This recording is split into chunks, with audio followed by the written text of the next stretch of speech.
Il n'y a qu'un seul truc par contre qui est véridique, qui est resté, et pourquoi maintenant j'ai compris, c'est que je voyais les morts et je parlais avec eux. Le monsieur, dans l'heure, il allait faire un arrêt cardiaque. Je lui ai dit, monsieur, vous perdez pas de temps, vous foncez à l'hôpital. J'ai laissé mon numéro, sa femme m'a appelé, m'a dit merci, parce qu'il a été pris en charge à temps. Et ce truc-là, avec cette voix grave, te regarde et te sort le nom de ta femme, de tes enfants et de ta famille. Et là, tu dis, ok, donc en plus, tu sais tout de moi. Bonjour à tous, bienvenue dans Trace. Trace, c'est le podcast qui explore les chemins de vie, privés, professionnels, les bifurcations, les réussites, les échecs, tout ce qui fait le sel de l'existence, parce que derrière chaque trajectoire, il y a une trace, et que derrière chaque trace, il y a une voie. Et ma voix aujourd'hui a connu un bouleversement en passant devant une église. Un homme l'interpelle, s'ensuivent quelques regards, quelques paroles, et sa vie ne sera plus la même. Il était cartésien, il était terre-à-terre, il était informaticien. Aujourd'hui, des milliers de personnes sont venues le consulter pour des problèmes de douleur, pour des problèmes de blocage, voire des choses un peu plus sombres. Il dit à chaque fois, je ne sais pas l'expliquer, mais je fais. Qui est-il vraiment? Quelle est son histoire? Bienvenue à Dustin Sieber dans Trace. Dustin, bonjour. Bonjour. Je suis ravi de t'accueillir l'épisode de Trace. Avant de revenir sur ton métier, sur des actions, tout ce qui se passe dans ta vie, les gens que tu reçois, je vais revenir, comme je dit dans l'introduction, sur ce moment où tu marches, où tu t'arrêtes, où tu passes devant une église. Qu'est-ce qui se passe? Et après, qu'est-ce qui se passe? Non, je passe devant une église. Cette église, elle n'est pas forcément sur mon chemin, normalement, que j'emprunte pour rentrer à la maison ou autre. Et je passe devant cette église et il y a ce vieux monsieur qui est là, qui me regarde et qui me dit salut. Il a une bonne tête, donc je réponds. Et là, il me regarde et il me dit j'ai des choses à te dire. Je fais ok, bon. On rentre dans l'église. Et là, en fait, quand on est rentré dans l'église, il m'a regardé, il a commencé à me dire des choses que peu de gens pouvaient savoir, voire personne. Il commence à me dire des choses sur ma vie, à me sortir certains prénoms de mon entourage proche et très proche. Là, je le regarde, donc moi, à la base scientifique, très terre-à-terre, très cartésien, je cherche les caméras. Après, je me dis, je suis dans l'informatique, donc je ne suis pas sur les réseaux sociaux parce que je savais ce qu'il y avait derrière, donc pas spécialement sur les réseaux sociaux. Donc là, je me dis, comment le monsieur, il sait ça? Et à la fin, je lui dis, ok, je lui dis, merci, comment tu t'appelles? Il me dit, Paul. Je fais, bon, merci, Paul. Et il me regarde et il me dit, t'as rien compris. Et il s'en va. Donc là, je fais, génial, bon, je sors de l'église. S'ensuit la soirée, je rentre, bref, il se passe ce qui se passe. Moi, à ce moment-là, très honnêtement, il fallait pas trop me parler de religion. Je portais pas forcément dans mon cœur quelconque religion, c'était un peu compliqué, voilà. Et ensuite, 10-15 jours après, je me retrouve à repasser devant cette église. Et là, il y avait le monsieur qui était là. Le même que la première fois. Le même, voilà, le Paul en question. Donc là, je le regarde, c'est moi qui lui dis bonjour. Il me regarde, il me fait, on s'est déjà vu, non? Je le regarde, je dis, pas qu'un peu.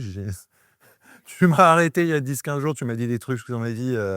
Voilà, et là, il me regarde, il me dit, tu sais, j'ai du mal à parler, je sais pas lire ni écrire. Et là, il y a ce truc humain qui est sorti où je lui ai dit, arrête de te foutre de ma gueule, clairement. Et en fait, il m'a regardé, il m'a prouvé par A plus B qu'il ne savait pas lire ni écrire. Et il me dit, mais j'ai encore des choses à te dire. On rentre dans cette église, là, il se met devant la croix, là, donc le mec sur la croix, il se met devant, et là, il commence à me dire encore des choses, mais des choses vraiment précises, à me sortir des prénoms, des choses. Donc il était assez précis dans ce qu'il disait, donc ça ne pouvait pas être quelqu'un qui était renseigné sur tout. Impossible. Et là, je regarde la croix, je regarde la croix, et là, je regarde et je dis, ça y est, j'ai compris. En fait, il ne faut pas que je dise merci Paul, il faut que je dise merci Jésus. Et là, il m'a regardé, il m'a dit, ça y est, t'as compris. Alors, tu feras 2 choses dans ta vie. La première, tu te mets jamais hors la loi, et la deuxième, tu feras quelque chose avec tes mains. Je suis sorti de là, j'ai senti un truc dans mes mains, j'ai pas compris. J'ai senti en moi que ça m'a dit, faut que tu traites les gens, parce que soigner, c'est délicat à dire. Ouais. Il faut que tu traites les gens. Je suis rentré chez moi, j'ai pleuré, je sais pas pourquoi, j'ai pleuré. Mhm. La personne qui partage ma vie m'a regardé, elle sait toujours pas pourquoi, elle m'a dit « Ça y est, tu sais enfin quitter ?» Elle sait pas pourquoi elle m'a dit cette phrase. J'ai encore plus pleuré. J'ai pas compris. Et donc, tu dis qu'il se passe quelque chose dans tes mains. Et quelle est la sensation dans les mains à ce moment-là? Ça tremble, c'est chaud, après c'est froid, et après très très très très très chaud. Et ce besoin de samedi, tu mets tes mains sur les personnes, il se passera quelque chose. Ouais. Donc, mais c'est je l'entends pas parce que mais il y a ce truc en moi qui fait ça. Et donc, j'appelle tout de suite mon associé de l'époque, mais on en reviendra plus tard, et je lui dis j'arrête tout, garde tout. Et là, j'ai commencé à dire faut que je fasse quelque chose avec mes mains. C'est ça, tu dis venez parce que j'ai un truc. Oui, c'est ça. Mais je sais pas quoi. Et j'ai dit aux gens, j'ai dit aux personnes, j'ai dit venez. Je peux faire quelque chose pour vous. Me demandez pas quoi, j'en sais rien. Mais je sais que je peux faire quelque chose pour vous. Donc, ils sont venus. Et au début, il y avait ce truc de douleur physique. Ça m'a dit, tu pourras soigner, traiter Ouais. les douleurs physiques. J'ai fait OK. Donc ils sont venus avec des douleurs. J'ai mis mes mains et je sentais quelque chose de très chaud dans mes mains, sans pouvoir l'expliquer forcément. Mmh. Et à la suite de ça, il y en a, ça prenait 10 minutes, d'autres une demi-heure, où tu as tes mains comme ça. Et d'un coup, j'avais ce truc de c'est bon, ils ont plus rien. Bon, on va revenir sur les gens qui viennent chez toi, on va revenir sur, ton métier. Alors, est-ce que ça te convient si je dis: «Dustin est médium»? Moi, je suis néophyte et alors quelle est la différence entre un médium et un voyant? Ah, le voyant, il voit l'avenir, Ouais. médium, il voit le passé. Ouais, donc c'est 2 choses complètement opposées. C'est ça. Mais après, dans l'inconscient collectif, médium, voyant, c'est la même chose, hein. Moi, on peut dire que je suis médium, j'en ai, ils viennent au cabinet, ils me disent c'est pour une consultation pour l'avenir. Je leur dis bah non, c'est pas la bonne porte en fait.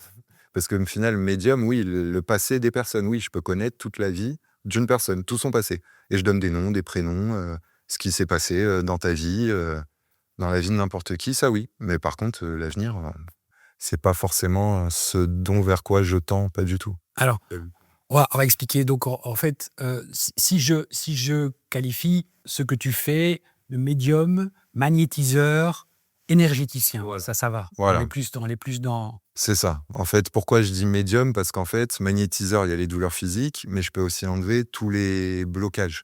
Des fois, dans la vie, on veut avancer, puis on est là et on comprend pas. Des fois, on se dit, tiens, moi, mes parents, ils ont fait ça, mes grands-parents, ils ont fait ça, moi, je me jure, je ferai jamais la même chose. Puis bam, on refait la même chose et on comprend pas pourquoi. Ou alors sinon, ce truc de je comprends pas, il y a tout qui va bien dans ma vie, je fais ça et ça bloque. Donc ça vient forcément de quelque part, soit de par ton vécu, soit dans tes mémoires cellulaires, parce que quand tu viens au monde, bah, tu as des mémoires dans tes cellules, ça a été prouvé scientifiquement, soit sinon d'autres choses qui bloquent, des choses plus sombres, comme tu as dit au début, mais je crois qu'on en reparlera, donc voilà. Et du coup, c'est vrai que bah, au final, j'aime bien dire on-off, je mets on, et je vais connaître toute la vie de la personne. Je vais la regarder, je vais dire, bah oui, c'est ta mère, ton père, le prénom, telle chose, tel machin, mais c'est parce que tu as vécu ça, il s'est passé ça a créé un blocage. Et après, je l'enlève. Me demande pas comment je l'enlève, j'en sais rien. La personne est salon, je mets mes mains sur la tête, et ça part. Et là, au début, très honnêtement, tout ça, quand ça m'est arrivé, je me suis dit, c'est un effet placebo. Les gens, ils viennent parce qu'ils y croient, en fait. Ils sont à fond. J'avais que des personnes qui y croyaient, tu vois, même pour les douleurs physiques, ils viennent, ils ont plus mal. oui. C'est du placebo. Et au bout de 50, 100 personnes, j'étais là, je me dis, j'ai quand même eu que des personnes qui y croient. Et en fait, la vie a fait qu'ils m'ont envoyé leurs résultats médicaux, l'avant-après, l'IRM, le scanner, les constantes, tout ça. Mais je me disais, bah avant, il y avait une hernie discale, il n'y a plus, mais t'as vu quelqu'un entre Dustin et... Ah non, non, j'ai vu personne. Mais là, il y avait des trucs. Et en fait, quand il y a eu, moi aussi, ça m'a conforté, ces résultats médicaux, parce que pour moi, c'était un peu des preuves. Et puis Ça, c'est le voilà. preuve de ton travail. C'est ça. Et là, j'ai dit, OK. Là, il y a vraiment un truc qui se passe dans mes mains que je peux pas expliquer, que je crois que je comprendrai jamais. Par contre, ça fonctionne et ça fait du bien aux gens. Et ça, c'est cool. Ouais. Et puis, plus je l'ai fait, et plus j'ai été obligé de le faire, en fait. Ouais. J'ai pas eu le choix. J'ai pas eu le choix. On va revenir encore plus loin. Ouais. Ton enfance, tes parents sont français, tu es français, tu viens d'une région ensoleillée, la région PACA, du sud de la France. Quel genre d'enfant étais-tu? Ouf. Solitaire. Solitaire. C'est compliqué à expliquer. Je vais dire, pas différent. Parce qu'on n'est pas différent des autres. Personne n'est différent. On est tous uniques. Ça me tient à cœur. Tu sais, on dit aux enfants et à tout le monde, ah, mais t'as vu, il est différent, on est différent, on est différent, etc. Si tu te trouves différent des autres, tu vas te comparer.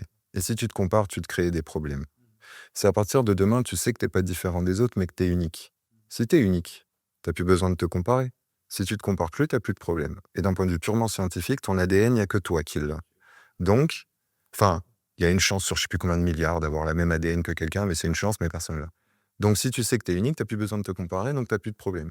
Mais pour que ça parle à tout le monde, on va dire pas être différent, mais en fait, solitaire, échec scolaire toute ma vie, voilà, l'école, pas trop mon truc, et assez dans mon monde, ouais, assez dans mon monde. Il y a qu'un seul truc, par contre, qui est véridique, qui est resté, et pourquoi maintenant j'ai compris, c'est que ouais, je voyais les morts et je parlais avec eux. Alors justement, ça c'est une chose, voilà, je suis fasciné par ton explication des enfants qui voient les morts. Tu m'as expliqué que jusqu'à 6-8 ans, Ouais. les enfants voient les morts. Donc c'est en fait ces dialogues imaginaires qu'ils ont avec les yeux dans le vide. Jusque 6-8 ans, il y a le préfrontal lobe préfrontal qui joue. Moi, j'ai bien retenu quand même. Et puis, mais toi, tu m'as dit, mon problème, ça a été ça. Ça a été de vivre avec ces personnes, de vivre avec les morts. C'est devenu un problème pour toi. Ah oui. Bah en fait, oui, jusqu'à l'âge de, on dit 7 ans, l'âge de raison, Ouais. c'est pas pour rien. Si on dit ça, c'est parce qu'en fait, entre 6 et 8 ans, il y a le cortex préfrontal qui se développe. Et dans le cortex préfrontal, il y a 2 choses. Il y a la création de tes premiers souvenirs et le début de la rationalisation. Ça veut dire qu'avant l'âge de 6 ans, tous les enfants de cette planète ne rationalisent pas. Ça veut dire que pour eux, tout ce qu'ils voient, tout ce qu'ils vivent, c'est normal. Et ils voient les morts et ils parlent avec eux. Donc c'est normal. Donc si ton enfant, demain, il a 4 ans, il est dans la chambre, il fixe un truc, pas d'inquiétude. Ou s'il y a plein d'enfants qui viennent voir leurs parents qui disent « Mais là, il y a quelqu'un dans la chambre, mais il y a ceci, mais il y a cela », les parents, non, non, si, ils voient, ils discutent avec lui. Donc c'est normal. Et après, quand tu commences à rationaliser, il y a ce truc de ça, on m'a dit que c'était bien, ça, on m'a dit que c'était pas bien. Et donc, tu te mets tes barrières émotionnelles, c'est tes filtres, et après, ça va se loger dans l'inconscient, qui est dans les amygdales derrière dans le cerveau, et c'est figé à vie. Donc, si on t'a dit que les fantômes, c'est pas bien, que ça faisait peur et que c'était n'importe quoi, tu as quand même de grandes chances de te mettre cette barrière et de dire ok, je les vois plus. Moi, j'ai été élevé où je parlais de ça et on m'a dit ouais, t'inquiète, il y en a, ça existe, c'est normal. En fait, on m'a pas mis cette barrière-là. Et le truc qu'il y a, c'est pourquoi chez moi, j'en sais rien, mais ça s'est beaucoup plus développé. Et donc après, je suis arrivé à un stade dans l'adolescence où je les voyais tout le temps. C'est-à-dire, je marchais dans la rue, je les voyais, ils étaient là tout le temps, non-stop. Il y a 2 nuits dans l'année, sans de date précise, ils étaient tous autour de moi, autour de mon lit, ils me demandaient de l'aide, de l'aide, de l'aide, de l'aide, de l'aide, mais ça faisait peur. Honnêtement, ça faisait peur. Et donc, vers l'âge de 15 ans, on m'a emmené voir quelqu'un qui a fait ce qu'elle avait à faire. Je ne sais pas ce qu'elle a fait. Et en gros, ça m'a permis juste d'arriver à dire ok, je veux plus les voir, je les vois plus. Par contre, si je veux les voir, je peux les voir. Et ça m'a fait du bien. Donc tu pouvais à un moment donné les zapper.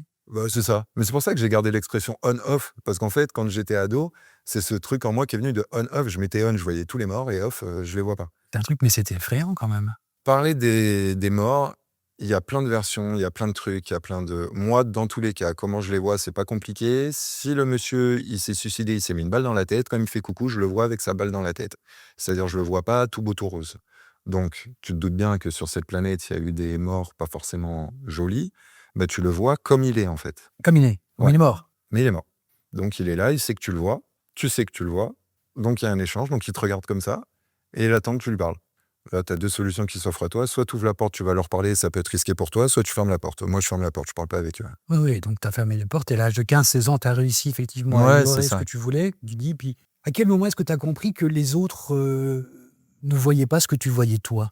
Vers l'adolescence, pareil. Mais Ça, c'est vers ces âges-là. parce que pendant longtemps, pour moi, c'était normal, en fait. C'était normal, je les voyais. Et en fait, j'avais jamais osé aborder la discussion d'aller voir quelqu'un, vu qu'en plus, j'étais très solitaire, honnêtement. J'avais pas été voir quelqu'un en lui disant, mais en fait, j'ai une question, est-ce que toi aussi, tu vois du monde à droite, à gauche Ça, c'est des questions quand même assez intimes. Voilà, et ça, voilà, c'est ça. Et donc, c'est vraiment vers là que j'ai commencé à comprendre, à me dire, en fait, non, en fait, là, il y a un truc qui est un peu pas pareil que les autres, quoi. Les autres, ils voient pas ce que je vois. Donc voilà, après, c'est pas forcément évident. Et quand c'est juste vu cette personne qui m'a permis, là, justement, de pouvoir switcher et de pouvoir ne plus les voir, ça a été libérateur. J'ai enfin dormi, parce qu'avant, je dormais pas les nuits, quoi. Je dormais, ils me réveillaient, ils venaient. Salut, on a besoin d'aide, qu'est-ce que je peux faire pour toi? Je sais rien, moi. Donc voilà, juste laisse-moi dormir. Donc c'est vrai que c'était compliqué. Ouais. Ah ouais, c'est compliqué à gérer, je comprends. Quand tu dis fermer la porte, c'est la personne qui t'a aidé à fermer cette porte, c'est pas tes parents. Non. Non. Ah Parce non. que tes parents, tu m'as dit, ils étaient quand même un peu ouverts au spiritisme. Enfin, c'était quand même des gens assez ouverts dans cette voie-là. Ah oui, bien sûr. Ils n'ont pas fermé les portes. Ils n'ont pas fermé les portes. Dans leur jeunesse, alors moi je recommande pas du tout, il faut pas le faire, et aujourd'hui ils le feraient plus, mais j'étais pas né, mais ils faisaient des séances de spiritisme, ils faisaient l'ouija, ils faisaient tourner les verres. Les voilà. Ouija, on va expliquer ce que c'est. Hein. Oui, non, moi ils m'ont raconté des anecdotes, des choses qu'ils ont vécues, donc oui, ils savaient que ça existe et ils n'ont pas fermé ces portes-là. Voilà, alors après, est-ce que c'est ce qu'ils ont fait qui a fait que j'en suis là aujourd'hui? J'en sais rien. Mais toujours est-il que oui, non, ils étaient vachement ouverts, et ça a été une chance pour moi. Pouvoir aller voir ma mère et de lui dire à 6-7 ans, il y a du monde dans ma chambre. Alors au début, même si ma mère était ouverte, à l'époque, c'était très drôle, mais elle avait engueulé mon père, elle lui avait dit « Ouais, tu le traumatises, il regarde les Guignols de l'info ». Ça date sur l'émission de Canal+. voilà. Donc, interdit de regarder les Guignols. Au bout d'une semaine, il n'y avait plus les Guignols à la maison. Je disais « Non, mais il y a toujours du monde dans la chambre ». Elle dit « En fait, d'accord, c'est pas les marionnettes que tu vois. » Non, c'est pas les marionnettes. Donc voilà. Et après, j'ai eu la chance justement d'avoir des parents qui me comprenaient. Donc je pouvais aller les réveiller la nuit, leur dire il est là, etc. Et me dire ok, il n'y a pas de souci. Voilà, être accompagné et pas me dire, malheureusement, parce qu'il y a des enfants, on leur dit ça, alors, maintenant c'est des bêtises, va dormir. Mais c'est horrible, parce que quand ils sont là dans la chambre, qu'il y en a plein, que tu les vois comme ils sont morts, et que toi, tu es là, tu es tétanisé sous ta couette et que c'est pas dans l'imagination, quoi. Mais donc tes parents étaient ouverts et te croyaient, en fait, ne croyaient Ouais, pas que c'était des bien sûr. délires d'enfants, en Non, fait? du tout. Du tout. Du tout. Donc c'est chouette et après à côté de ça, ma mère, elle ressent des choses, elle peut te dire des choses, «Tiens, il va t'arriver ça dans ta vie ou ça» et bon, ça arrive, mais sinon elle a rien, elle voit personne, pas de don, rien du tout Non, parce que c'est un truc qu'on se et demande si quelquefois ça se transmet, tu ouais, vois, voilà. En de général mère en alors, fille ou de père voilà, en fils. ça peut arriver, mais pas du tout et mon père, non, mon père, oui, tu l'emmènes dans un lieu, il va te dire: «Tiens, ici, il s'est passé ci ou ça» et il va ressentir un petit truc, mais il voit rien, pas de don, rien du tout, hein. Mais j'ai eu la chance qu'ils étaient ouverts d'esprit, ouais. Est-ce qu'à l'époque, justement, tu parles de don, est-ce que tu considérais ça comme un don ou comme un fardeau? Mais comme un fardeau. Moi, j'en pouvais plus. Vraiment. Vraiment et puis en plus, oui, ça existe, c'est chouette, mais moi, j'étais en échec scolaire parce que alors j'aime pas dire ça parce qu'aujourd'hui voilà, mais parce que j'avais une façon de réfléchir différente des Ouais, autres. ouais. Voilà et donc moi, ce qui me plaisait, c'était l'informatique. Parce qu'on te demande d'aller à un point B et tu as au moins 5 chemins différents. Mais dans tous les cas, tu arriveras à ton résultat. Il y a peut-être des moyens plus rapidement rapides, mais du coup, c'est ça qui était bien. C'est que pour moi, ça me permettait de faire à ma façon. Donc très scientifique, très cartésien, très, ouais, ça existait, mais bon, c'était vraiment un fardeau, quoi. Parce que, je cherchais pas à parler avec eux, rien du tout, hein et ça me faisait peur. Alors tu viens d'en parler, ta première formation dans la vie, c'est l'informatique. Tu as même créé une société informatique, raconte-nous un peu. Donc en fait, c'est quoi? C'est le fait de pouvoir, réaliser quelque chose d'un point A à un point B en prenant 5 chemins et en n'expliquant pas les chemins qu'on prend? C'est ça qui t'a mené vers l'informatique? Parce que c'était complètement contraire à ce don que tu sentais ou à ces sensations que tu avais, chez toi, dans l'adolescence? Oui, oui, c'est ça, c'est ça. Non, c'est ça, parce que à côté de ça, en étant ado, je commençais déjà, moi, à programmer de mon côté, à 14-15 ans, je faisais déjà mes petits trucs à droite à gauche, sur mon ordinateur. Donc c'était fascinant, en fait, j'adorais. J'adorais de me dire: «Tu as envie de créer ça, bah, tu peux le faire et tu utilises ta façon». Donc c'était vraiment la création qui me plaisait et donc après, j'ai créé ma société en informatique, avec une personne que j'avais rencontrée, dans un de mes boulots, et voilà et après du coup, j'ai créé cette société, mais c'était vraiment, dans le but de me dire: «OK, en fait, tu es libre, tu peux faire ce que tu veux». Dans tous les cas, voilà et puis c'était un projet qui n'existait pas, qui était innovant, tout ça, donc l'idée n'existait pas. Donc c'était chouette de se dire: «Bah, écoute, on a une bonne idée, bah, go, on peut le faire, quoi». Mmh. Bah, oui, à la rencontre avec, ce Paul dont on a déjà parlé, il y a une personne aussi qui est très importante à ce moment-là, c'est ta femme. Pourquoi? Parce que c'est elle qui quand même t'accueille, avec, ce don que tu as dans les mains et qui te pousse quand même à recevoir des gens autour de toi. Ah bien sûr. Ah bien sûr, moi il s'est passé ça, ça m'a dit ça, mais bon, et c'est clairement, c'est ma femme qui m'a dit: «Non mais de toute façon regarde, OK, tu es solitaire, tu es dans ton coin machin, mais déjà, tu aimes parler, tu as jamais remarqué que les personnes viennent quand même te parler facilement?» «Oui d'accord, peut-être» et donc elle m'a dit: «Écoute là, tu peux faire de belles choses, donc en fait fonce, fonce et vas-y, n'aie pas peur, te mets pas de barrière et t'inquiète pas, je suis là».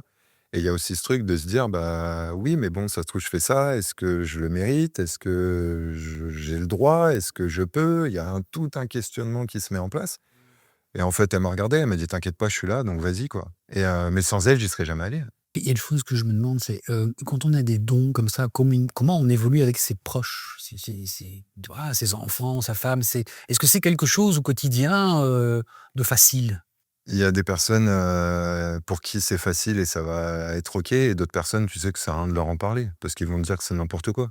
Donc voilà, mais après, c'est comme ça et après avec ses enfants, bah, j'en ai un qui est venu au monde après que j'ai reçu mes dons et il y en a un d'avant, bref. Celui d'avant, bon, bah, c'est comme ça, il y a pas de souci, papa il fait ça, bon, mais il y a rien du tout et par contre, l'autre qui est venu au monde et que j'avais reçu mes dons, je me revoyais toujours, je suis dehors avec ma femme. Alors oui, papa, il soigne avec les mains, OK, mais il en sait pas plus, Ouais, ouais, vraiment. ouais, c'est Et ça. puis j'ai pas envie de lui parler de tout ça, et cetera. Il évolue comme il a envie d'évoluer. On est dehors avec ma femme, on est sur la terrasse, et d'un coup, il débarque, 2 ans, tac, tac, tac. Papa, t'as un bobo là. Je fais, hein? Et là, il met sa main, je sens un chaud d'un autre monde, et là, ma femme comme moi, pendant 10 minutes, on a pleuré. Et lui, il bougeait pas.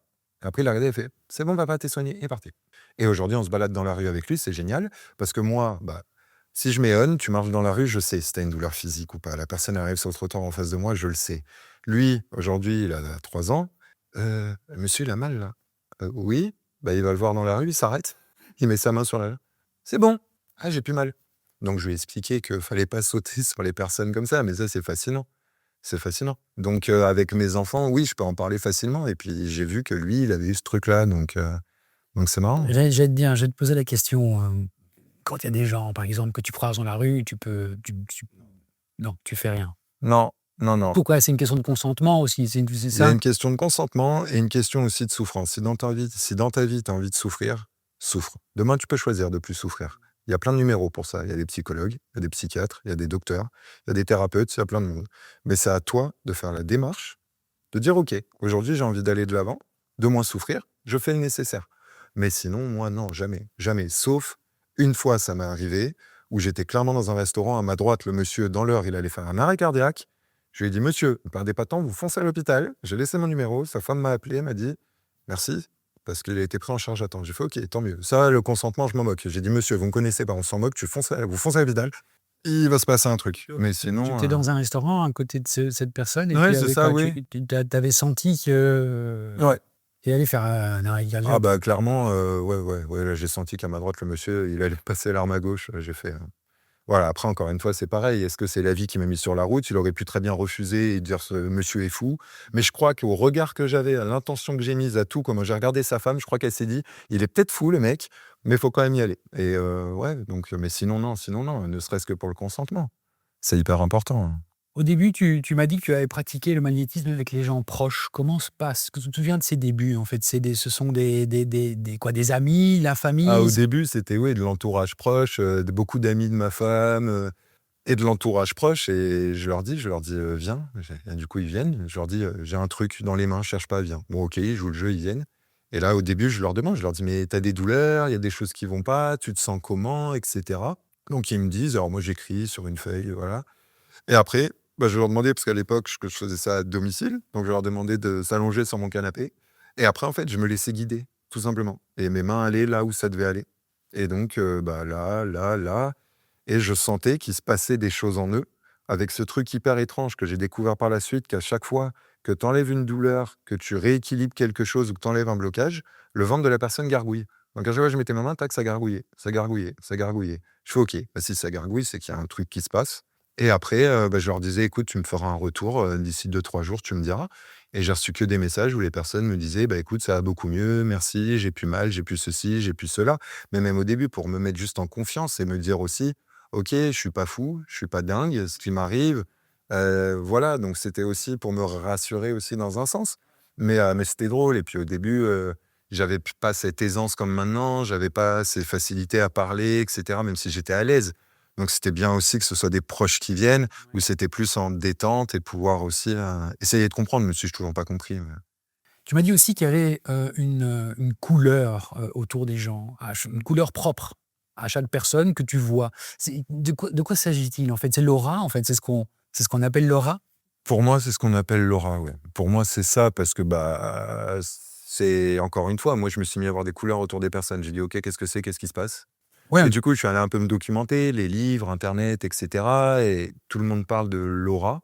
Donc après, bah, j'ai vu, oui, l'aura des personnes, j'ai vu jusqu'à combien de mètres ça rayonnait, j'ai vu plusieurs couleurs et cetera et puis chaque personne avait des couleurs et suivant les douleurs physiques qu'on va me décrire ou suivant l'état de comment on se sent aussi, il y a quand même souvent des couleurs qui reviennent suivant, notre problématique, on va dire.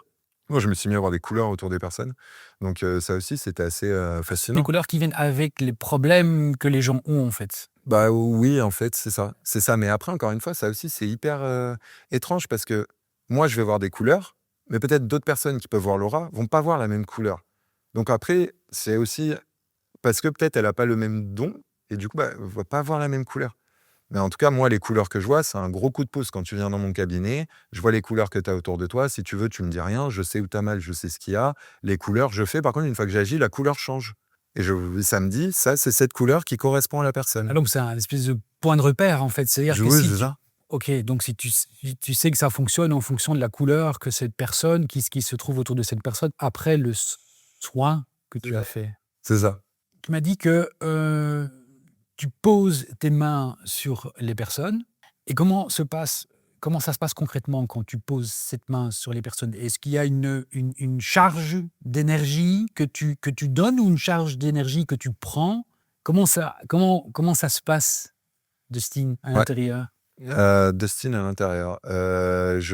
Pendant la consulte, en fait, je vais passer ma main et soit je mets juste ma main comme ça et ça va suffire pour, couper le feu, pour une douleur ou autre, une inflammation et après si on a des blocages énergétiques, je vais passer ma main et je vais peut-être des fois faire juste mettre mon doigt, mais comme ça, enfin ça fait pas mal du tout.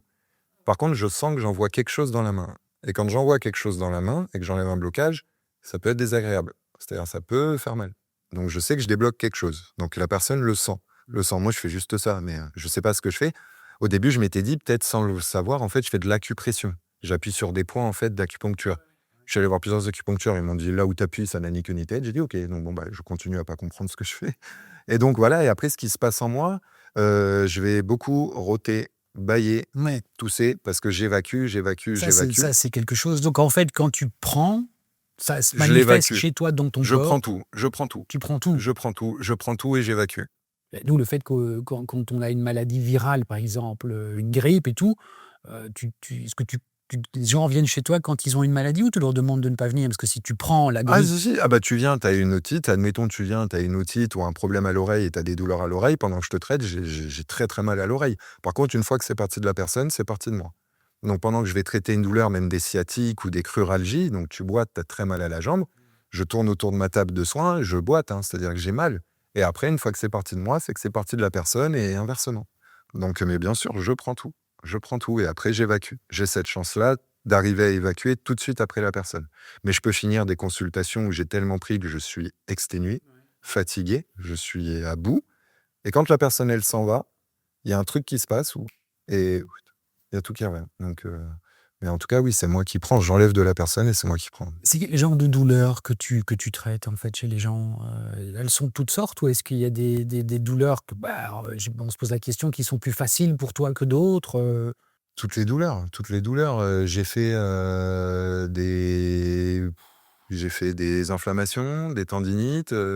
Hier, la dame, elle pouvait plus bouger, elle était toute bloquée, polyarthrite dans tout le corps. Elle est repartie, elle dansait, elle avait plus aucune douleur.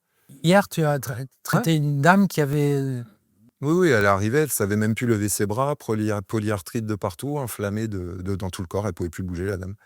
Et j'ai fait et elle est repartie en pleine forme, il y avait pas de souci. Donc en fait, c'est toutes les douleurs physiques. Comme je dis, peu importe la douleur physique, il y a pas de souci. J'ai même fait, des hernies discales. Hernie discale, tu as une hernie discale, ça se voit à l'IRM, tu vois? Bon, bah, tu te mets sur le ventre, je fais ça. Je fais: «Bon, pour moi, il y a plus rien». Ils refont leurs IRM, il y a plus hernie discale.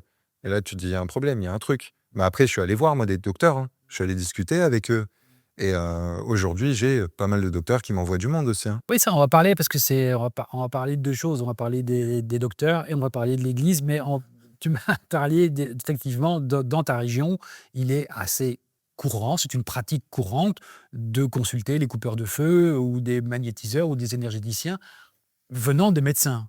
Ouais. C'est moins répandu chez nous, mais apparemment, voilà, chez vous, c'est quand même Ouais, après là où est mon cabinet, je suis à côté de Monaco. ouais. Monaco n'est pas la France.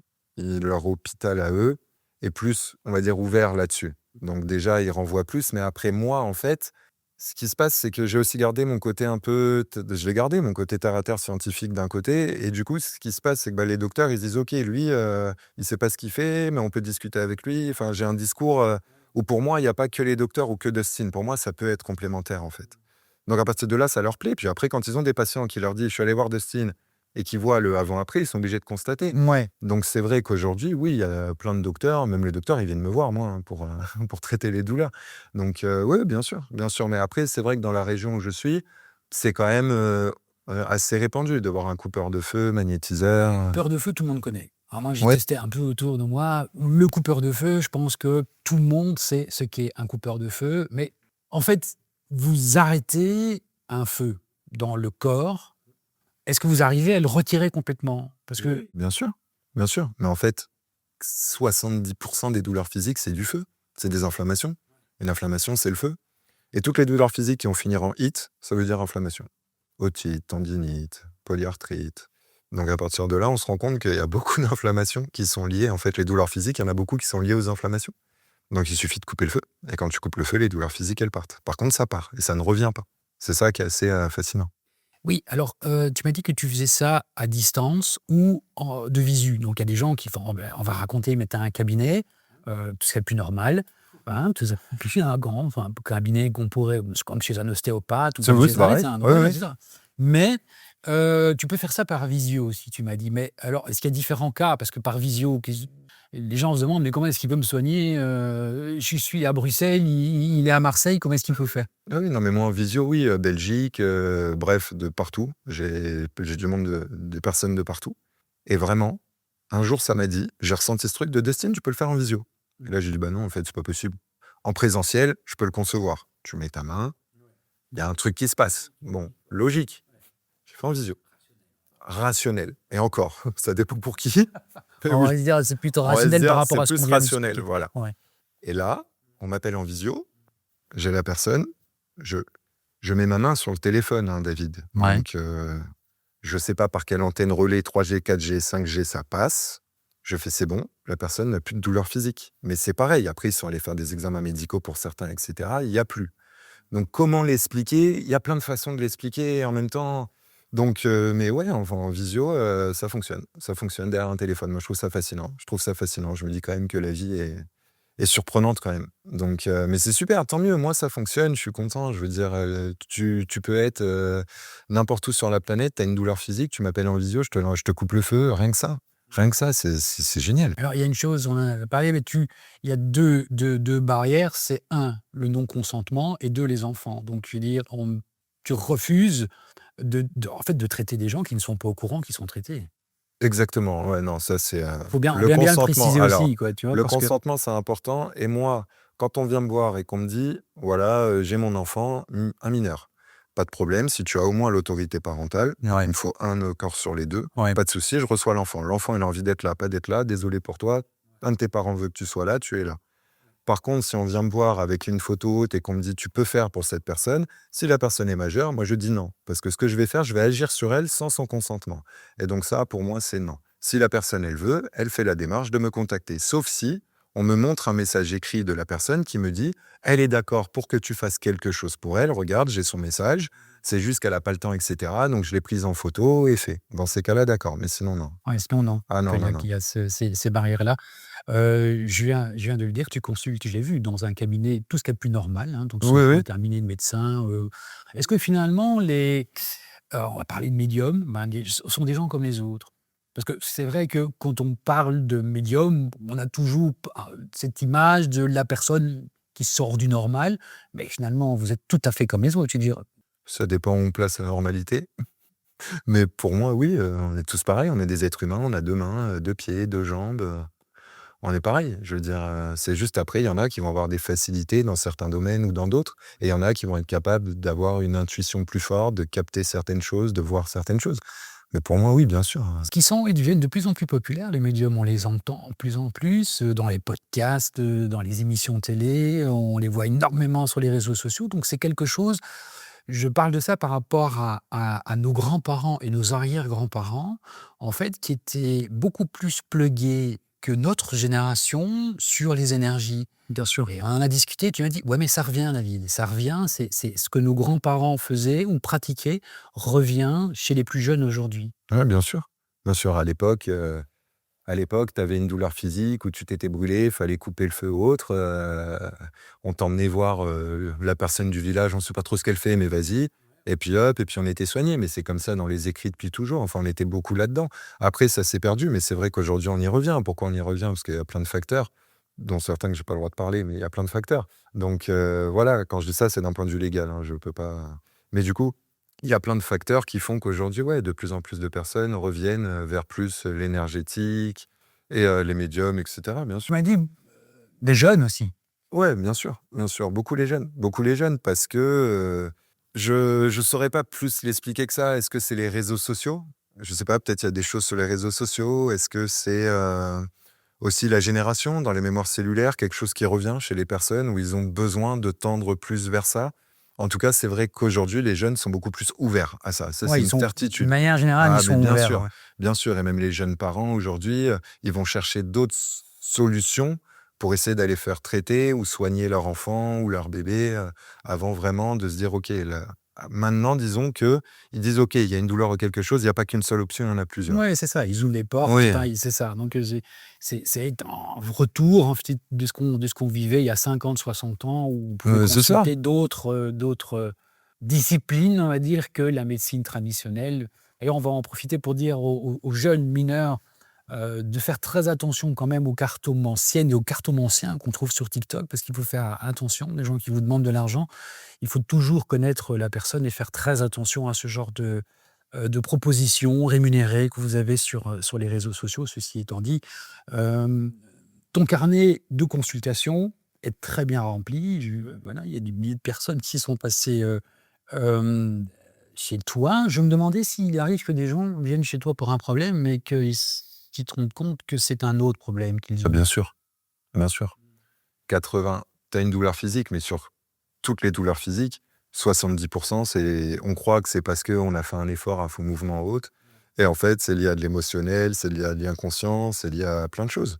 Et bien sûr, il peut y avoir plein de raisons d'un mal-être. Il peut y en avoir plein. Ça peut être de l'énergétique, ça peut être du physique, ça peut être de l'émotionnel, ça peut être un envoûtement, ça peut être, plein de choses, bien sûr, bien sûr. Des fois, ça arrive qu'on voit juste, mais très honnêtement, c'est rare.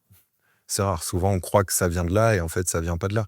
Bah, après, le but du jeu, de toute façon, que ça vienne de là ou de là, c'est de plus l'avoir et d'aller mieux. Donc après, Oui, c'est ça, peu importe le temps, tant que la personne sort. ah, mais moi, de toute façon, quand on vient me voir, moi, comme je dis, moi, on me voit une seule fois, voire 2 fois max, s'il faut 2 fois, mais une fois.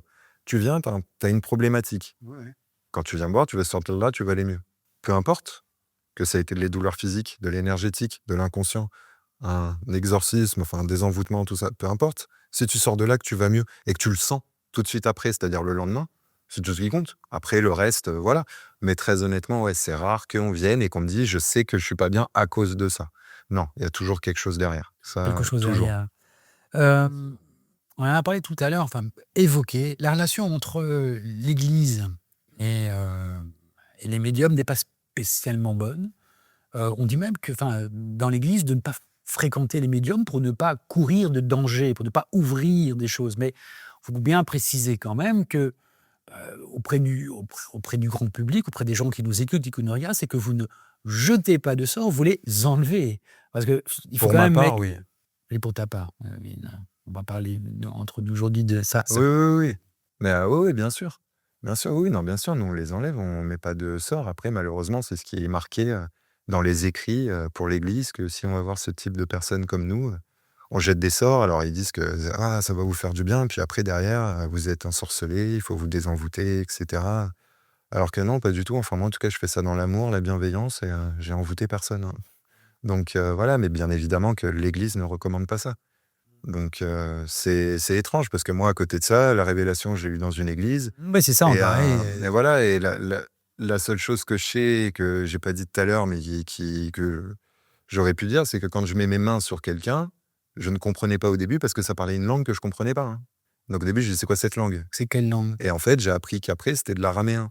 En fait, c'est la langue de Jésus. Et la langue de Jésus, ouais, très, Voilà, très vieille langue qui c'est n'existe ça, plus, ouais. c'est ça. Ah là, mais ça le disait en moi et donc je comprenais pas. Ou alors ça parlait latin.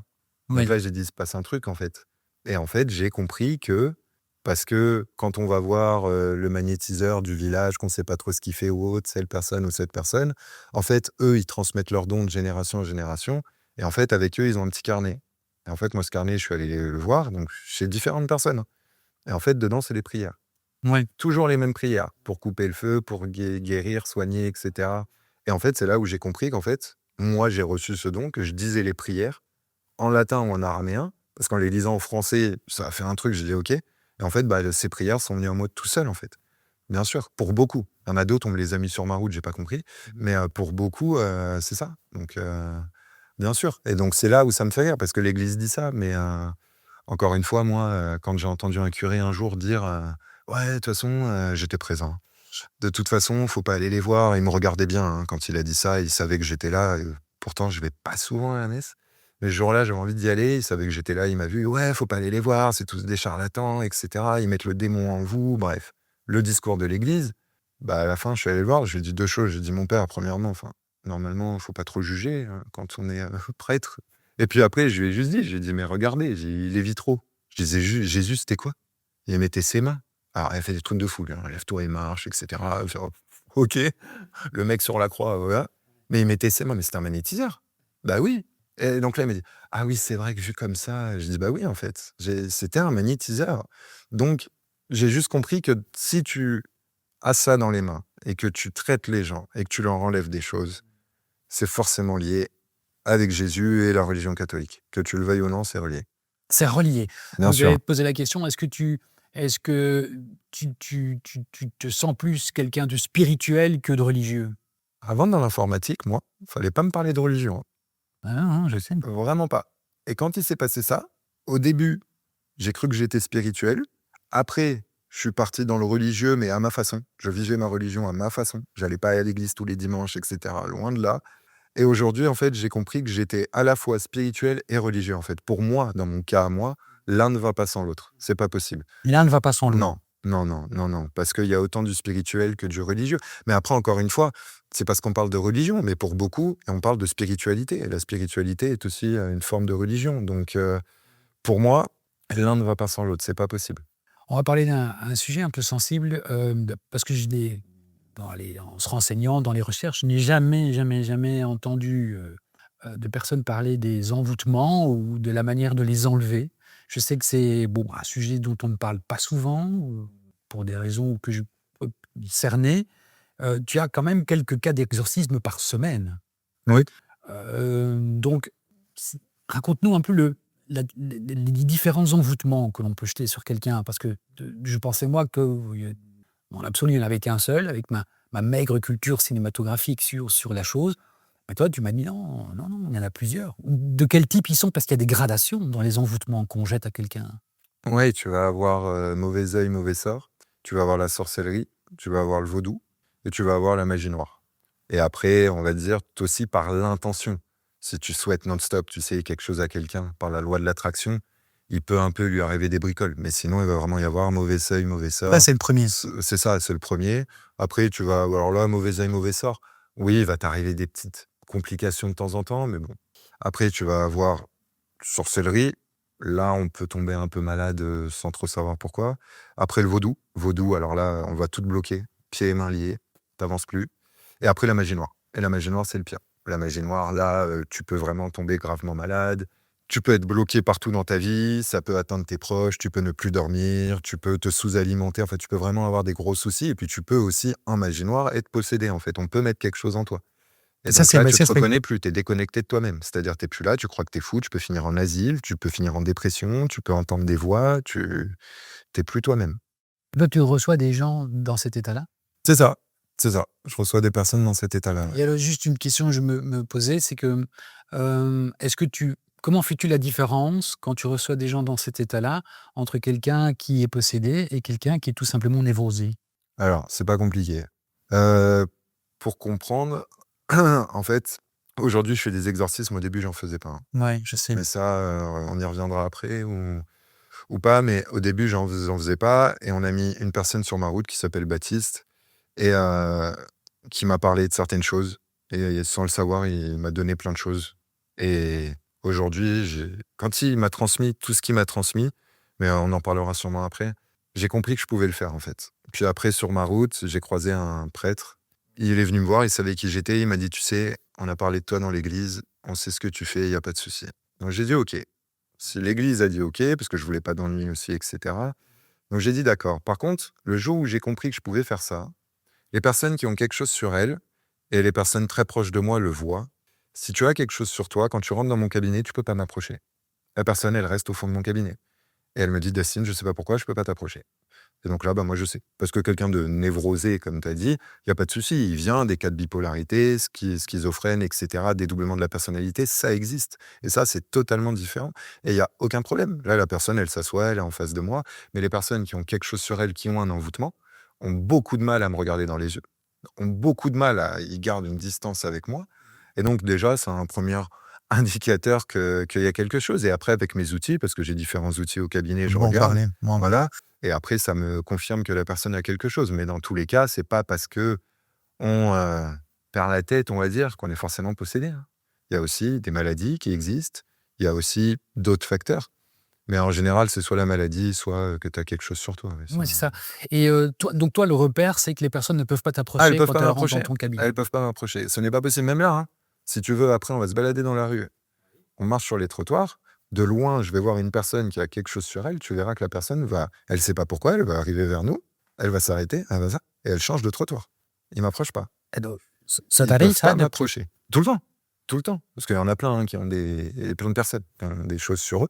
Et bien sûr, ils m'approchent Je pas. dis qu'il y a plein de personnes, toi qui commences dans la rue, il y a plein de personnes qui ont des choses sur elles, Oui, bien sûr. qui sont envoûtées Aujourd'hui, il y a 4-5 ans en arrière, c'était pas le cas. Mais aujourd'hui, on m'a dit pourquoi, parce qu'au bout d'un moment, je comprenais pas, c'est les réseaux sociaux. Avec les réseaux sociaux, aujourd'hui, il suffit juste de la photo de la personne, de savoir quoi faire, et puis on lui met. Et aujourd'hui, avec les réseaux sociaux, c'est à la portée de tout le monde. Donc, ouais. Donc forcément, aujourd'hui, c'est pas compliqué. À l'époque, il y a 4-5 ans, des exorcismes, j'en faisais 10 dans l'année. Aujourd'hui, c'est 10 par semaine minimum. Donc tu te par dis, il y a un semaine. problème. Tu te dis, il y a un problème au bout d'un moment. Tu vois, il y a quelque chose qui va pas. Et en plus, c'est pas juste dire, tu as quelque chose sur toi, je vais le faire et ça ira mieux. Non. C'est-à-dire que moi, je préfère même ne pas faire ça parce qu'il se passe plein de choses quand tu fais ça. Donc, moi, moins j'en fais, mieux je me porte. Mais d'un autre côté, la personne, elle vient me voir, elle n'arrive pas à avancer. La problématique, c'est ça. Bon, bah, on va aller au charbon, on va combattre, on va y aller, en fait. Parce qu'il n'y a pas le choix pour que la personne, elle aille mieux. Mais encore une fois, aujourd'hui, c'est énorme. Bon, alors, donc les personnes voilà, viennent te voir dans ces cas, d'envoûtement, et tu pratiques quoi en fait? C'est aussi, comme on disait tout à l'heure, en matière d'énergie, tu prends quelque chose et tu le ressors? Ou ça se passe comment par rapport au cas plus classique d'énergie ou de... Tout ce qui va être énergie, douleur physique, tout ça, inconsciemment, consciemment, je sais pas, j'ai accepté de le prendre et de le rejeter. Par contre, quand je fais ça, ça vient pas en moi. Ça vient clairement pas en moi. C'est-à-dire, ça dégage de la personne et ça s'en va. Mais ça vient pas en moi. Ah, ok, ça ne passe pas en toi. Non, non, non, non, non. Par contre, quand tu fais ça, même les personnes les plus cartésiennes que j'ai eues au cabinet, les plus scientifiques, toutes qui ne croient pas à ça, mais qui m'ont dit au bout d'un moment, Dustin, là, je crois que j'ai un truc. Je leur dis oui. Tu le sens forcément. Quand tu fais un exorcisme, tu sens forcément à un moment, dans un endroit de ton corps, quelque chose, et ça part par les pieds. Je n'ai pas une personne qui, à un moment, n'a pas comme une grosse crampe dans un pied, que ça fait mal, et que là, c'est que c'est en train de sortir. Même les personnes les plus cartésiennes, hein, qui m'ont dit, je comprends pas. Je dis, bah, c'est normal, c'est en train de partir, en fait. Mais par contre, ça a créé forcément, tout le monde le sent, douleur importante au niveau des chevilles, et tu as les pieds forcément qui font ça, et là, c'est que ça part. Mais toutes les personnes le sentent. Mais ça part de la personne et ça vient pas en moi. Ça, non. Non, non, non, non. Et après, qu'est-ce que je fais? Bah, un exorcisme, c'est quoi? C'est comme dans les films, hein. Comme dans les films. Ah oui, parce que ça, c'est la question qu'on se demande. La grande référence, c'est le film L'Exorciste, Oui, c'est ça. qui est un excellent film, mais c'est un film. Donc on se demande si dans la réalité, on est confronté à ce genre de situation qu'on a pu le voir. Et toi, tu m'as dit, bah oui, c'est comme ça. David m'a dit, ouais, c'est comme ça. C'est pareil. C'est pareil. En fait, pourquoi la religion catholique et pas les autres religions? Ça aussi, je me posais la question. En fait, il faut savoir que dans toutes les religions monothéistes, alors les plus connues vont être islam, judaïsme et christianisme. Dans les autres religions, on sait que ça existe, mais on a dit que le bien et le mal existaient, mais que bon, voilà. La religion catho, en fait, cette religion a reconnu avoir tué le malin. En fait, Jésus, il faisait une bouffe avec ses potes, et l'archange Saint-Michel est arrivé parce que le malin s'est pointé. L'archange Saint-Michel est arrivé, 4 ailes dans le dos, son épée et son bouclier. Il a tué le malin, il s'est repenti parce qu'il avait fait des choses pas bien. Pendant le combat, il a perdu 2 ailes et son bouclier, et donc on a reconnu avoir tué le malin. Ouais. Donc à partir de là, cette religion a des prières et a des croyances qui vont faire que ça peut combattre tout mal. Donc pas de souci. Et après, un exorcisme, c'est quoi? C'est des prières, de l'eau bénite. Ouais. Donc moi, de l'eau bénite, j'en ai, je peux bénir de l'eau, il n'y a pas de souci, donc je fais de l'eau bénite, donc de l'eau bénite, prière, et un crucifix, comme on voit dans les films, un crucifix. Et donc un crucifix, c'est quoi? Là, pour l'inconscient collectif, c'est Jésus sur la croix. Ouais, Mais en ça, fait, moi je croyais aussi, effectivement. voilà. En fait, bah, je l'ai amené, comme ça, tu peux le voir. Un crucifix, c'est ça. Ouais, En fait, donc on a la face voilà, visible, là, c'est le Christ. c'est ça, c'est le Christ avec la croix, ok? Mais en fait, derrière, là, il y a une médaille. Et pourquoi dans les films, le curé, il retourne la croix quand Ça, il j'avais lit? pas vu, c'est toi qui m'a appris ça, qui retournait la croix. Ouais. Parce qu'en fait, derrière tous les crucifix, il y a Saint Benoît. Et qui est Saint Benoît? Saint Benoît, alors patriarche des moines et saint patron des exorcistes. Ah, mais Donc c'est d'accord. celui qui protège du mal et de plein de choses en fait, de tout. Et c'est cette personne, Baptiste, il m'a dit que j'allais redire son prénom, que j'ai rencontré, qui m'a expliqué tout ça et en fait qui m'a expliqué plein de choses. Et en fait, du coup, je suis allé un peu voir qui était ce fameux Saint Benoît. Et en fait, c'est le saint patron des exorcistes. Et en fait, il faut savoir qu'un exorcisme, ce sont des prières à Saint Benoît, à Saint Michel. Après, c'est des prières très particulières. On va pas les trouver sur Internet comme ça. Non, ça, il faut. Je ne recommande à personne, si quelqu'un, là, nous regarde et se dit: «Ah je crois que mon copain ou ma copine, elle a quelque chose, je vais lire une prière à Saint Benoît». On fait pas ça, parce que ça peut être dangereux pour la personne, aussi bien qui va le faire que la personne qui va recevoir. Donc ça, vraiment, on fait pas. On va voir un prêtre ou un Dustin, pas de souci, mais on s'amuse pas à ça. Et donc, c'est des prières à Saint Benoît. Et après, comment ça se passe? Comme je dis toujours, je peux pas prédire la réaction à l'avance, parce qu'on peut réagir comme dans le film L'Exorciste, hein. Il y a donc vraiment des gens qui réagissent comme dans le film L'Exorciste. Bien sûr. Donc, alors tu assistes quand même à des choses surnaturelles. Bien sûr, bien sûr. Hier, Hier, hier, hier, je suis venu en Belgique. je vais le signaler, tu es en Belgique pour une semaine, ton carnet est complètement plein, c'est-à-dire je te remercie de prendre du temps pour venir nous voir. Parle-nous de ton exorcisme d'hier. Alors. Par exemple, hier, dernière personne, c'est pas pour rien qu'elle est venue en dernier. En fait, tout se passe bien. Bon, elle avait du mal à m'approcher, elle pouvait pas me regarder dans les yeux, etc. Elle avait ce qu'elle avait sur elle, elle était Ouais. possédée. Et là, en fait, juste tu prends le crucifix, tu commences à lire les prières, et là, tu as clairement son bras qui commence à faire comme ça, qui part, qui se retourne, qui fait des trucs, en fait, qui sont pas humains. C'est-à-dire que physiquement, consciemment, tu peux pas le faire. Avec une force que cette personne ne peut pas avoir, tu l'aurais vu, petit bout de femme de 20 et quelques années, j'en dirais pas plus, mais enfin, une force dans notre monde, avec le bras qui part. Quand ça part d'elle, tu as la jambe qui se lève, mais avec une hauteur, tu te dis, Ouais. c'est pas possible. Et en fait, le corps peut se mettre vraiment dans tous les sens. Dans tous les sens. Moi, j'ai une dame aussi qui vient, 80 ans, un petit bout de femme au cabinet. Elle était venue de Belgique en France pour venir me voir. Et pareil, elle arrive dans le cabinet, elle me dit: «Ah, j'espère que tu vas pouvoir m'aider. J'ai vu 3 curés, ils n'ont rien pu faire pour moi». Je dis: «Bon, ok, on verra». Elle s'allonge. Je commence à juste prendre mon crucifix, mettre de l'eau bénite et lire ma prière. Et petite mamie de 80 ans, donc n'est plus forcément dans une forme athlétique 80, on peut comprendre. on peut comprendre à On peut 80, comprendre. voilà, sans jugement aucun. Donc elle a allongé, et là d'un coup, avec une voix très douce, vraiment, hein, elle a allongé, je commence à prier. Elle s'est levée d'un coup. C'est plus des abdos qu'elle avait, elle s'est levée d'un coup, voix grave, elle m'a regardé droit dans les yeux, elle m'a dit: «Toi, je vais fils de on va pas dire de gros mots, voilà», avec une voix grave. Et moi, dans mon cabinet, j'ai une statue de Saint-Michel. Elle a regardé ma statue, elle a fait: «Toi, je t'aime pas». La statue est tombée, elle s'est pétée. J'ai une Vierge Marie dans une vitrine. Elle a regardé, elle a fait: «Toi, je t'aime pas». La truc a explosé dans la vitrine. Et là, j'ai dit: «OK». J'ai dit: «Là, c'est bon, c'est pas la personne, c'est quelqu'un d'autre à qui je parle.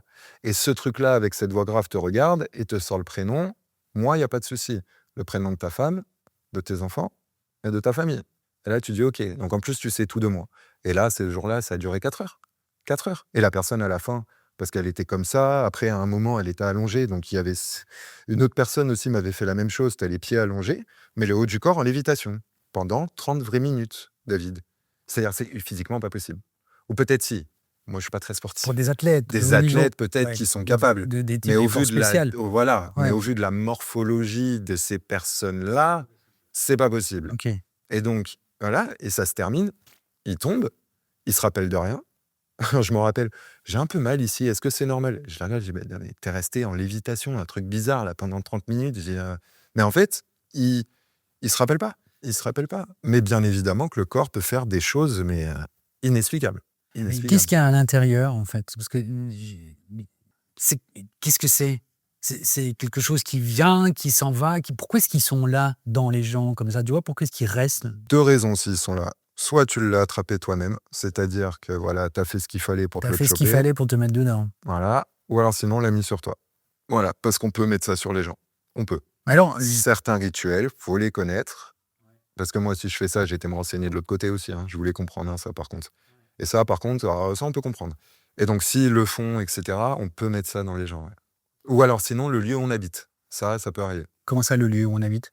La maison où on vit. C'est comme dans les films, hein. On peut vraiment emménager dans une maison, tout est OK, et puis on comprend pas, depuis qu'on habite dans cette maison, il se passe des choses et on se sent On a eu des parce commentaires, des que, témoignages de ça, oui.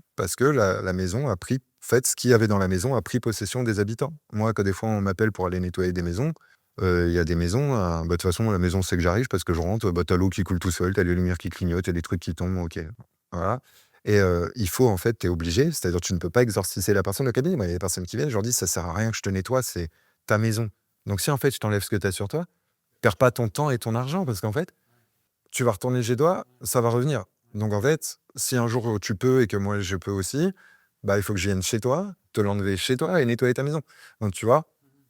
Mais c'est possible. C'est un peu plus rare, mais c'est possible, ouais, ça existe. Ouais, parce qu'il y a juste une chose, l'écriture automatique, on déconseille vraiment de pratiquer cette écriture automatique. C'est fort en vogue, on le joue sur les réseaux sociaux, ça je l'ai vu effectivement, chez les jeunes, où vous déconseillez ça, cette écriture automatique parce que justement on ouvre des portes. Alors il y a 2 choses. Il y a l'écriture intuitive, c'est-à-dire, tu regardes la personne, tu as une intuition développée et tu sens que tu dois écrire ça, mais tu gardes le contrôle de ton poignet. L'écriture intuitive, ça, il y a pas de problème.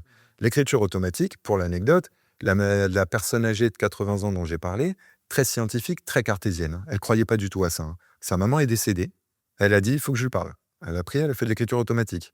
OK, elle a voulu faire de l'écriture automatique. En faisant ça, elle a ouvert une porte et ce qui est venu, c'est pas du tout, Alors l'écriture automatique, c'est quand tu écris et que c'est quelqu'un d'autre qui écrit à ta C'est place. ça, exactement. C'est ça. En fait, tu mets l'attention de dire: «OK, faut que ça écrive tout seul et je te donne ça. Ça m'appartient plus». Juste par l'intention, hein, ça peut fonctionner, hein. Tu te dis: «Voilà, moi», et ça écrit tout seul. À un moment, si vraiment tu y mets du tien et cetera, au bout de 5 minutes, ça va écrire tout seul, hein. Ah mais Sauf faut que ce jamais qui est essayer. venu, faut pas essayer. Sauf ce qui est venu en toi, 90 du temps, c'est négatif, hein. C'est négatif. Ouais. Parce que, tu as, un truc pas chouette qui passe par là, «Tiens, j'ai une porte ouverte, j'y vais». Et donc après la personne, alors ouais, ça écrit tout seul, mais après c'est venu en toi. Il faut pas croire, tu leur as donné ça, mais ils s'arrêtent pas là, ils viennent là et là, hein. OK, donc Donc c'est tu t'ouvres une porte et donc c'est bien ce que j'avais lu. Vous déconseillez de faire des choses pas ça parce que ah mais comme bien ça, sûr, si vous ouvrez des portes, vous savez pas ce qu'il y a derrière, en fait. ah mais bien sûr, comme faire un Ouija, Ouija, Tu peux nous dire ce que c'est un Ouija? un Ouija, tu sais, c'est, tu pas obligé d'avoir forcément le La tablette. la tablette, merci, la tablette avec les lettres et cetera, parce que tu peux prendre des lettres et bref. Mais le Ouija, c'est parler avec les morts, tu sais? Ouais, mais tu sais qu'on commercialise ça comme jouet pour enfants, les Ouija? Ouais, je sais, Et donc en fait, c'est la tablette pour parler avec les morts, c'est ça. Ah à partir du moment où tu ouvres cette porte, ça veut dire que même tu es dans chez toi, ton lieu est sain, il y a pas de souci, tu te sens bien, bon, tu vas faire un Ouija. À partir du moment où tu fais un Ouija et que tu cherches à parler avec les morts, ça veut dire que l'entité, tu l'invites chez toi. Donc déjà, tu peux être sûr qu'elle est chez toi. Pour que ça bouge et que ça réagisse, c'est que l'entité, tu l'as invitée chez toi. ouais. Donc elle est chez toi. Une fois qu'elle est chez toi, après, elle fait ce qu'elle veut, hein. Tu l'as invitée. Donc tu as ouvert les portes. Et après, si tu continues et que tu pousses encore plus, ça peut même venir en toi, bien sûr. Bien sûr. Bien sûr, tout ce qui est Ouija, tout ce qui est écriture automatique, tout ce qui est rituel, tout ce qui est pour parler avec les morts. Les morts, on les laisse où ils sont. Et voilà, mais sinon ça ouvre des portes. Est-ce que c'était arrivé d'avoir peur pendant des séances, Une fois, une fois, raconte-nous? une fois.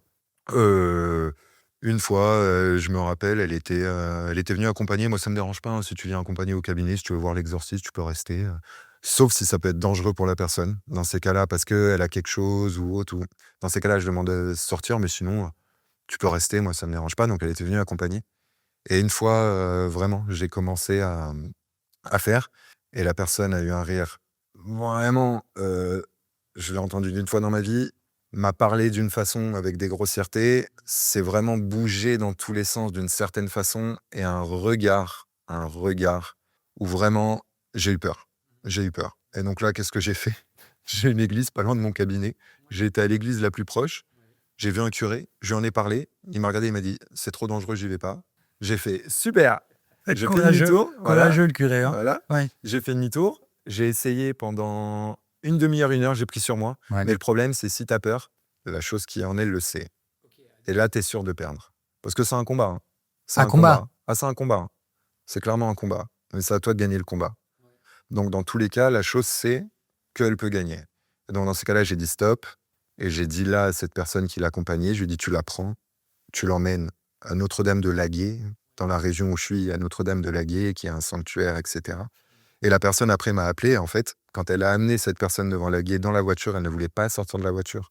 Il y a 3 prêtres qui sont sortis de la guet, qui l'ont attrapée, qui la sortaient de la voiture. Elle hurlait, elle voulait pas, enfin, voilà. Et après, eux, ils ont fait ce qu'il fallait à 3 et encore, même eux, ils ont dit: «On a fait, ce qu'on pouvait, mais il y a tout qui est pas parti. Tout n'est pas parti». Donc ouais, mais là, ce jour-là, si j'ai eu peur aussi, je me dis que c'est pas pour rien, c'est que je devais, mettre un stop. Non, parce qu'il y a quelque chose de très intéressant que tu m'as dit, c'est que voilà pourquoi les prêtres, les curés n'ont pas de famille, n'ont pas de femme. Toi, tu t'exposes en ayant une famille et une femme et des enfants. Et là, c'est là la différence. Tu m'as dit: «Voilà, David, pourquoi crois-tu qu'ils ne sont pas mariés?» Non, mais c'est ça. Pourquoi le prêtre voue corps et âme à l'église et non pas de femme ni d'enfant? C'est parce que demain, s'ils doivent combattre le malin, ils ont rien à perdre. Donc ils ont rien à perdre. Donc ça veut dire ce que ça veut dire. Ça veut dire que, bah, vu qu'ils ont pas de femme ni d'enfant, eux demain, donc c'est principalement c'est pour ça. C'est pour ça d'ailleurs. Alors tous les prêtres ne sont pas exorcistes. Aujourd'hui d'ailleurs, il faut le savoir qu'il y a une pénurie de prêtres exorcistes, donc il y a des diacres. Un diacre, qu'est-ce que c'est? C'est quelqu'un qui est déjà marié, qui a des enfants, qui souhaite être prêtre, mais du coup, il passe que les 2 grades et pas les 3 pour être prêtre. Et aujourd'hui, on forme des diacres aux exorcistes parce que justement, il y a une demande folle. Aujourd'hui, en France, tu veux un exorcisme, il y a entre 6 à 8 mois d'attente, hein. L'Église. Et l'Église a communiqué même là, en début d'année, qu'ils ont fait autant d'exorcismes ces 6 derniers mois que ces 20 dernières années. Donc c'est qu'il y a un truc quand même qui se passe. Dû aux raisons. Donc dû aux raisons qu'on a évoquées. Mais voilà. Donc moi je sais. Mais après, je fais ce qu'il faut pour me protéger, j'ai mes croyances et je dis pas que je suis invincible, loin de là. Je vais pas dire ça. Maintenant, encore une fois, jusqu'à maintenant, ça s'est toujours, bien passé. Donc voilà, après, bien évidemment, j'en sors pas indemne, hein. Il y a des exorcismes où, je prends des coups, Oui, tu m'as dit que c'était des coups dans le dos que tu ressentais. bien sûr. Oui, oui. Moi, c'est comme ça, je combats, donc je suis, bah, avec, mon crucifix, mon eau bénite, bref, comme dans les films. J'en rigole parce que mon côté cartésien et terre à terre se dit quand même: «Il y a des années en arrière, tu étais derrière ton ordinateur, aujourd'hui tu es là à faire des Avec un exorcismes», crucifix et de c'est l'eau ça. bénite Donc mais c'est génial parce que enfin, c'est pour moi, je trouve ça génial parce que ça fonctionne, ça libère les gens et après ils vont tellement mieux que c'est super.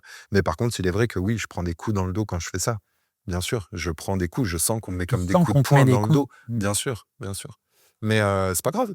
C'est pas grave parce que, je le sens, mais après j'en suis pas arrivé à un point où ça m'a mis à terre, ou voilà. Mais si ça commence vraiment à me cogner dans le dos, il y a d'autres prières qui existent, que je dis et là, tout de suite, ça s'arrête parce qu'il y a différentes, échelles de prières. Il y a des prières puissantes, d'autres plus puissantes, d'autres très, très OK, donc puissantes. tu te protèges Donc davantage en fonction bien des sûr, je commence mouvements qui tout se perdent dans ton corps. bien sûr, exactement, et je commence avec des prières tranquilles. Des fois, les petites prières suffisent, hein. Parce qu'il y a des personnes qui vont juste un peu trembler, comme ça, des personnes qui vont avoir aucune réaction physique. Par contre, elles sentent quand même les crampes chevilles et pieds. Ça oui, C'est souvent, ça, c'est chez tout le nous monde, qui apparaît. c'est universel, ça part. Donc voilà, mais c moi, je suis très heureux, hein, quand la personne n'a aucune réaction, qu'elle me regarde pas avec un regard. Oui, c'est plus simple pour toi, ouais. Ah bah, moi, ça me va. Voilà, et que ça dure que 30, 40 minutes parce que, voilà, on a pu sortir ce qu'il fallait sortir, moi, ça me va.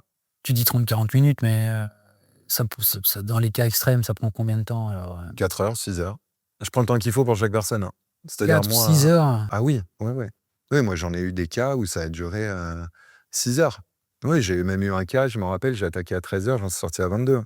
Donc ça fait combien? Ça fait 9 heures. Et la personne, elle est sortie, Elle est sortie, il y avait plus rien en elle, mais pendant les 9 heures, c'est pas elle. Comme si ça dure 1 heure, ce n'est pas elle. Donc la personne se rappelle de rien. Par contre, une fois que c'est parti, la personne est crevée.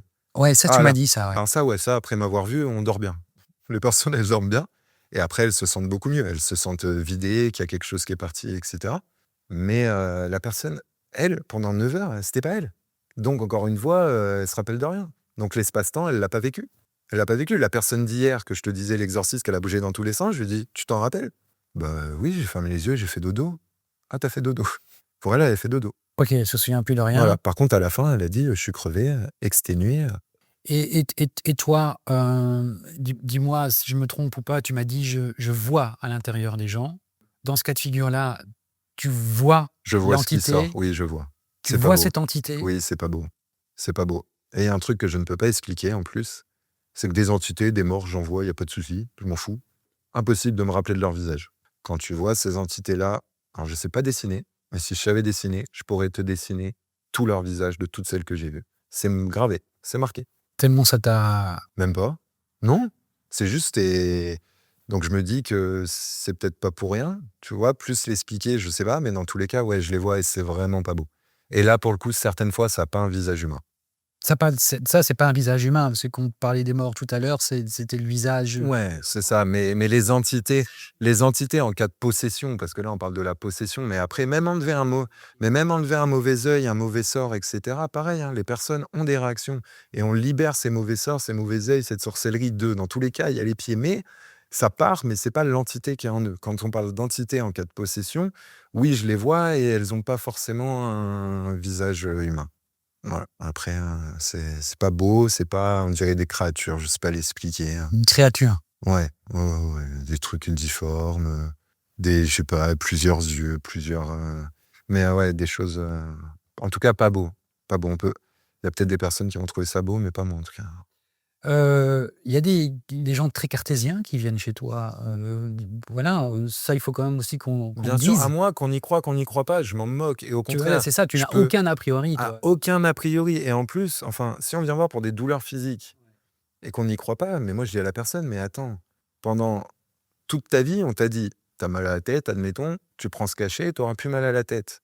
Et c'est cohérent parce qu'il y a la molécule, c'est chimique, ton corps, il réagit à la molécule et puis tac, ça fonctionne. Là, tu viens voir quelqu'un, tu as une douleur et la personne, elle va faire et tu as plus rien. Je peux comprendre que ça surprenne et qu'on ait du mal à y croire, franchement. Moi, il y a 10 ans en arrière, tu m'aurais dit voir quelqu'un comme moi, je t'aurais dit: «Jamais de la vie, jamais de la vie, c'est n'importe quoi». Bon, tu vois? Et en fait, je peux tout à fait comprendre. Mais après, encore une fois, qu'on y croit pas, ça fonctionne. Moi, on m'a donné quelque chose dans les mains. Que tu y crois pas, je m'en moque. Regarde, t'as plus? Bon, bah voilà. Donc, encore une fois, et c'est pareil pour tout, pour les cas d'exorcisme, pour les cas d'énergie, des blocages ou autres, qu'on n'y croit pas, et je peux tout à fait comprendre qu'on n'y croit pas. Il n'y a pas besoin d'y croire pour que ça fonctionne. Ouais, mais il y a des gens qui viennent, qui n'y croient pas et qui ressortent en y croyant ou en devant constater que le mal est parti. Alors, ils constatent que le mal est parti, que ce soit physique, entité ou autre, bref. Ils constatent que le mal est parti. Ouais. J'ai très souvent reçu ce message parce qu'après on m'envoie un petit message de: «Merci Dustin pour ce que tu as fait. Je suis obligé de constater que je n'ai plus rien, mais j'ai toujours du mal à y croire». Donc peut-être qu'ils y croient toujours pas. En attendant, ils vont mieux, c'est tout ce qui compte, hein. Moi, le reste après, mais en tout cas, j'espère juste qu'ils auront au moins l'autocritique de se dire: «Ouais, OK, je suis allé voir ce mec là, il y a forcément quelque chose qui s'est passé». Parce qu'il s'est passé quelque chose, tu plus rien. Il y a aussi quelque chose que j'ai trouvé, fascinant dans ce que tu m'as dit, c'est, les énergies et les chakras. Et 7 chakras, si tu m'as repris, tu m'as dit: «Mais non David, il y en a pas 7, il y en a 120, 112. 112». Mais c'est énorme ça, comment tu fais alors pour réaligner 112 Non, chakras? en fait, ce qui se passe, c'est que quand on parle des chakras, on parle des 7 majeurs. Donc il y a Les les chakras, 7 c'est point majeurs. d'entrée et de sortie, c'est des points En fait, essentiels dans le corps. c'est les points essentiels dans le corps, c'est des points énergétiques. On a des entrées devant, des entrées derrière, ils sont reliés et on parle des 7 majeurs. Donc tu as le, coronal, 3e œil, la gorge, le plexus, le sacré, le racine, bref, il y a les 7 chakras. Mais en fait, ce qui se passe, c'est qu'en vrai, dans le corps, on en a 112. Il y en a 7 majeurs qui permettent déjà de bien travailler en énergie sur ces chakras-là. Après, il faut savoir qu'on en a 21 mineurs qui sont en fait aussi sur cette ligne énergétique que moi j'appelle la ligne arique. Donc il y a les 7 majeurs, 21 mineurs, un 2 mètres au-dessus de ta tête, un 2 mètres sous tes pieds. Les 21 mineurs, ils sont entre au-dessus de ta tête et en dessous de tes pieds. Et ils traversent aussi les majeurs. Et t'en as 80 et quelques micros dans le corps. Aligner les 112 chakras, C'est compliqué. c'est compliqué. Et les 80 micros, alors, ils existent, hein, et on trouve, hein, la liste, etc.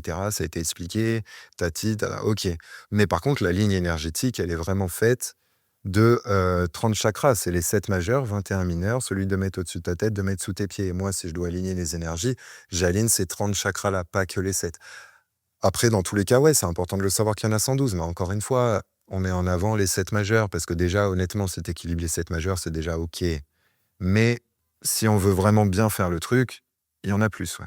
Ouais, parce que j'ai vu, qu'en matière d'énergie, tu peux aussi le blocage énergétique, tu peux aussi, avoir un blocage familial. Donc ça vient de ton père, ou de ta mère, je te l'ai dit, tu m'as dit: «Oui David, c'est vrai».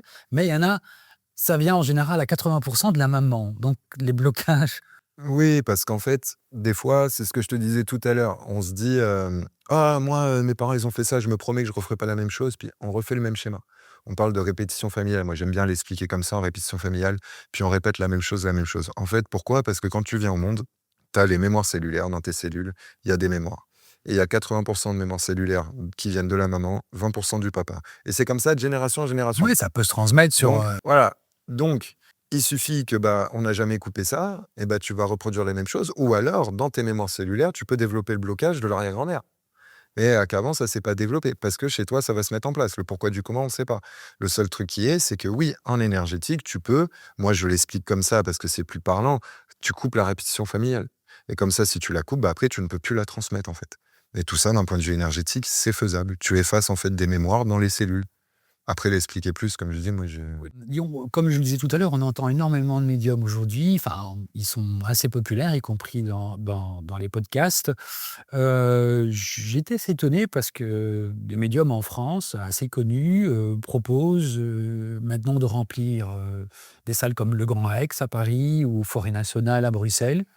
Et chacun vient avec, la photo d'un défunt. Il y a des gens assermentés qui contrôlent un petit peu la cérémonie et les gens viennent montrer la photo d'un défunt et de sont 1000, hein, 1000, dans la salle à venir montrer des photos et la médium, pour les c'est une femme, converse avec les défunts.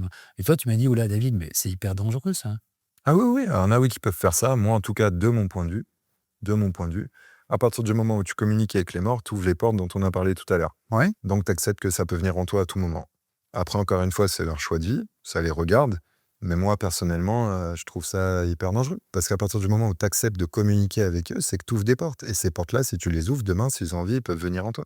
Donc après, oui, tu peux bah, plus être toi-même, être possédé, perdre la boule, ou plus te sentir du tout en accord avec toi-même aussi.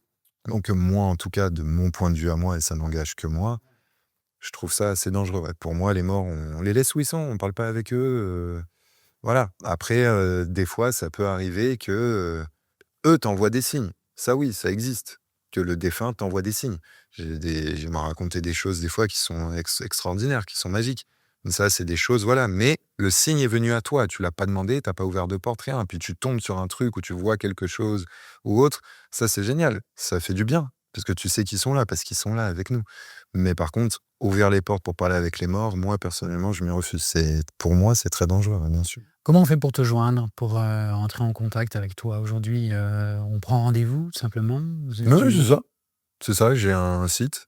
Et après, Et les gens viennent à toi aujourd'hui maintenant, principalement par quel biais? Par le qu'en dira-t-on? C'est ça que tu me disais, les gens se racontent les choses comme oui, c'est ça. Ouais, ouais, ouais. Aujourd'hui, bah, c'est beaucoup, «J'ai vu Dustin, tu devrais aller le voir pour X ou Y raison» et cetera et donc bah, en fait, c'est l'effet boule de neige et ça a été comme ça et c'est toujours comme ça aujourd'hui et personnellement, oui, sur un site, hein, tu tapes mon nom, mon prénom, sur, Google et puis tu as le site internet, tu réserves ton créneau et après tu prends rendez-vous avec moi, soit en présentiel, soit en visio. Ma dernière question, Dostine, elle est plus personnelle. Qu'est-ce que je pourrais te souhaiter de magnifique pour toi? Bah, il y a cette phrase que j'aime bien dire à tout le monde que, bah, que mon cabinet soit fermé parce que ça voudrait dire qu'il y a plus de problème. Malheureusement, Malheureusement, ça n'en prend pas la direction. voilà, tu l'as dit pour moi. Et après, sinon, pour moi, personnellement, que ce que j'ai reçu parte pas, parce que ça fait vraiment du bien aux personnes. Que la protection que j'ai, saint Benoît, saint Michel, Jésus, le mec sur la croix, Marie, qui me laisse pas tomber.